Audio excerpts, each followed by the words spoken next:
Bonjour mesdames et messieurs, je suis Emma Koblavi et je vous souhaite la bienvenue dans votre émission Citoyens avertis qui vous dira tout sur les actions possibles ou pas que nous pouvons réaliser en société car nul n'est censé ignorer la loi. Alors nous commençons maintenant.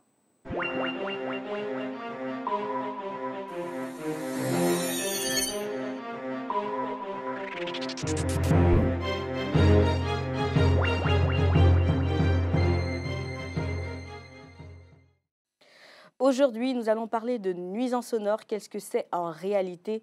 À quel décibel peut-on parler de nuisances sonores? Quels sont les recours et les sanctions qui en découlent? Nous parlerons de toutes ces questions avec notre juriste du jour, Madame Mangara. Comment allez-vous? Je vais très bien, merci. Et vous? Je vais également très bien. Alors, juste avant de répondre à toutes ces questions, nous avons effectué un petit micro-trottoir pour voir comment la population aborde ce sujet. Regardons et on revient. Bonjour madame. Bonjour mon bébé. Comment allez-vous? Ça va très bien par la grâce de Dieu. C'est quoi votre nom? Moi c'est Madame Djarasouba. Alors madame Djarasouba, que pensez-vous des nuisances sonores? Bon, on est obligé d'accepter. Parce qu'on vit ensemble. Donc on est obligé d'accepter le bruit. Donc, quels sont les bruits qui vous gênent le plus? Bon, les bruits de l'église, les mosquées, n'importe. Ça nous gêne, mais on est obligé d'accepter. Parce qu'on vit ensemble. Qu'est-ce que vous pouvez donner comme conseil aux personnes qui font ce genre de bruit-là pour essayer de régler un peu afin que tout le monde soit au même niveau? Tu ne peux pas. C'est leur travail. Donc tu ne peux pas. Toi, tu ne peux pas interdire les gens. Tu ne peux pas interdire les gens de faire leurs choses, leur travail. Mais les églises et les mosquées, vous pouvez pas demander au moins à ce qu'ils fassent moins de bruit pour pouvoir aider la population à se reposer les dimanches, parce que souvent il y a des églises aussi qui font du bruit quand même. Dimanche là, forcer c'est bruyant. Ça danse, ça tape les trucs, ça danse. Mais si c'est comme tu es seul dans ta maison, tu fais le silence. Mais si c'est à l'église, ça c'est bruit. Donc on est obligé d'accepter. Ça ne vous gêne pas? Bon, moi, ça ne me gêne pas. Parce que c'est affaire de Dieu. Donc, ça ne peut pas me gêner. Bonjour madame. Bonjour mademoiselle. C'est quoi votre nom? C'est mademoiselle Yao Afoeren. Alors madame, que pensez-vous des nuisances sonores? Les nuisances sonores, vraiment, c'est fatigant. Ça fatigue la tête même. Nous-mêmes, on a un exemple ici. Le groupe électrogène qui est juste à côté de moi, là, vraiment, quand on coupe l'électricité comme ça, là, on en souffre trop de bruit. Ça fatigue l'esprit. Sérieux, c'est dérangeant même, vraiment. Ce problème-là, trouver une solution, vraiment, on en a marre. Toujours, à chaque fois qu'on coupe l'électricité comme ça, là, nous-mêmes, nos cœurs aussi se coupent. Il fait chaud et puis bruit aussi est dedans. On ne peut pas respirer du matin au soir. Vraiment, c'est gênant et puis c'est fatigant. Donc, trouver une solution à ça. Si on peut trouver une solution, ça va tous nous arranger. Comment allez-vous? Ça va, chaud. C'est quoi votre nom? Mon nom c'est Kwadjo Akisi Alice. Alors Alice, que pensez-vous des nuisances sonores? Bon, ce qui est pas des nuisances sonores, au fait, nous, on est voisins les élèves.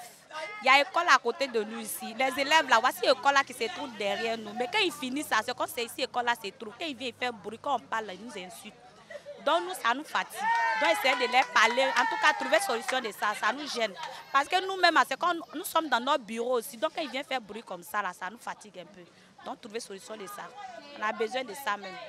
Donc on compte sur vous. À part l'école, les maquis ne vous fatiguent pas? Maquis, ça nous fatigue, mais quand nous, on aime chaud, donc on est obligé de faire ça comme ça.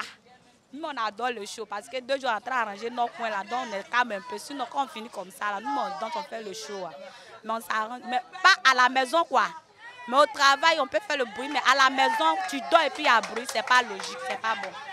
En tout cas, ça nous gêne un peu. Bonjour madame. Bonjour madame. Comment allez-vous? Je vais très bien. C'est quoi votre nom? C'est Kofi Valérie d'Orgilès. Ok Valérine, que pensez-vous des nuisances sonores? Bon, quant à moi, je pense qu'ils nous fatiguent. Je prends un exemple, il y a un match à côté de nous là-bas. Là. On n'arrive pas à dormir. On a bon envie au travail. On se retrouve à la maison pour dormir, on a même les problèmes. Il y a des heures pour jouer les musiques, il y a des gens qui ne pas jouer, il y a des musiques fortes, puis il y a des minutes douces on doit jouer. Mais lui, il ne connaît pas ça. Chaque jour que je fais, du matin au soir, 24 heures sur 24 heures, je joue la musique. On va se plaindre, mais c'est toujours la même chose. En tout cas, ça nous fatigue. Tu ne peux pas aller au travail, tu vas revenir, tu ne vas pas pouvoir te reposer. Actuellement, même en pédex, actuellement, s'il est là, je joue la musique, tu n'arrives pas à dormir. c'est impossible. Compte tenu aussi des voitures, aussi, il y a des moments que les gens passent, ils classent dans le vide, font des bruits. Ça dit quoi, on ne s'attend pas à ça. Ce n'est pas normal. Ça fatigue l'oreille de l'homme. Donc on a besoin de la paix aussi. Eh bien, on vient de voir tout à l'heure la réaction des populations concernant les effets des nuisances sonores, mais on n'a toujours pas la définition des nuisances sonores. Qu'est-ce que c'est en réalité? Le décret 2016 numéro 791 du 12 octobre 2016 portant réglementation des émissions des bruits de voisinage fixe la valeur maximale des décibels entre 25 et 65 décibels. D'accord. Et ça varie en fonction de la zone dans laquelle on se trouve, en fonction de l'heure, si c'est en journée, si c'est en soirée. Et donc on parle de nuisances sonores quand ces décibels-là dépassent 25 à 65 décibels, selon le cas. De façon plus pratique, comment est-ce qu'on peut expliquer ça à la population? Parce que après, on a entendu des cas tout à l'heure par rapport à la population, le voisinage qui parlait, les écoles, les maquis, les églises ou mosquées. Comment est-ce qu'on peut donner comme exemple réel, en parlant de décibels réellement? Alors, c'est ce que j'ai dit tout à l'heure, c'est vraiment la loi qui fixe, qui stratifie les différents niveaux de nuisances sonores selon la zone d'habitation. Si c'est une zone d'habitation, si c'est une zone exclusivement résidentielle, si c'est une zone avec un hôpital à côté, avec une école, etc. Et donc, c'est vraiment la loi qui catégorise, en fonction de la zone, le type de nuisance sonore qu'il ne faut pas atteindre. Ok. Et quels sont donc les recours lorsqu'on est victime de nuisances sonores Alors, en ce qui concerne les recours, c'est la brigade de l'assainissement et de la salubrité qui s'en charge. Et cette brigade-là est logée au ministère de l'Hydraulique, de l'assainissement et de la salubrité. Donc, pour porter plainte en cas de nuisance sonore, il faut se rendre dans les locaux du ministère ou contacter la police, la gendarmerie, également la mairie, pour poser la plainte. Ainsi, un agent donc de la brigade de l'assainissement et de la salubrité. Moi, en réalité, je pensais que c'était plutôt à la mairie qu'on pouvait faire. Oui, la mairie remonte l'information à la brigade de l'assainissement et de la salubrité. C'est elle qui est chargée de diligenter tout ce qu'il y a à faire pour la plainte. Et donc, un agent, justement, de cette brigade-là se rend sur les lieux à l'aide d'un sonomètre pour enregistrer la valeur de décibels. Et la loi préconise plutôt la prévention. Donc, on parle de prévenir les habitants, de prévenir en tout cas ceux qui commettent les nuisances sonores. Et c'est vraiment en cas de récidive que la personne peut avoir une contravention, par exemple. Et donc, c'est une sanction Oui, bien sûr. Donc, les contraventions vont de 1 000 francs à 10 000 francs en cas de nuisance sonore en journée, de 10 000 francs à 100 000 francs en cas de nuisance sonore en soirée. Et le Code de l'environnement élève l'amende à 500 000. Ok, donc on peut avoir une amende de 500 000. Oui, l'amende peut aller jusqu'à 500 000.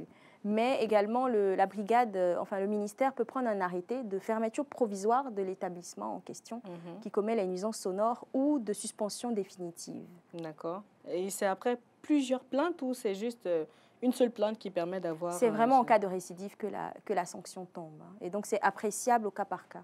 Ok, d'accord.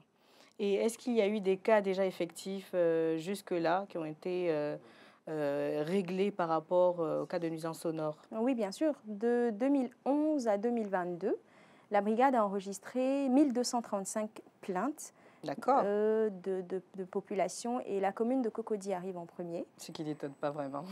Après, on a la commune de Yopougon. Ensuite, ensuite le plateau, la zone d'Abidjan Sud et enfin Abobo. Donc voilà un peu les communes qui viennent dans le classement des plaintes pour nuisances sonores. Et 20 établissements ont été fermés provisoirement pour nuisances sonores. Donc la brigade fait vraiment son travail. En cas de nuisance sonore, il faut la saisir pour faire valoir ses droits. Eh bien, merci beaucoup pour toutes ces réponses. Comme vous pouvez le constater, on peut alors avoir des recours et des sanctions par rapport... Ce n'est pas vraiment de grandes sanctions, mais c'est plutôt des préventions et également si je me trompe, corrigez-moi, des préventions et des contraventions par rapport aux nuisances sonores. Alors, si éventuellement vous êtes victime de nuisances sonores, vous savez maintenant quoi faire. Eh bien, merci beaucoup, Madame Mangara. Merci à vous. Ça a été un plaisir pour moi de vous recevoir sur mon plateau. Plaisir partagé. Et je vous donne rendez-vous pour un autre numéro de Citoyens avertis. À la prochaine.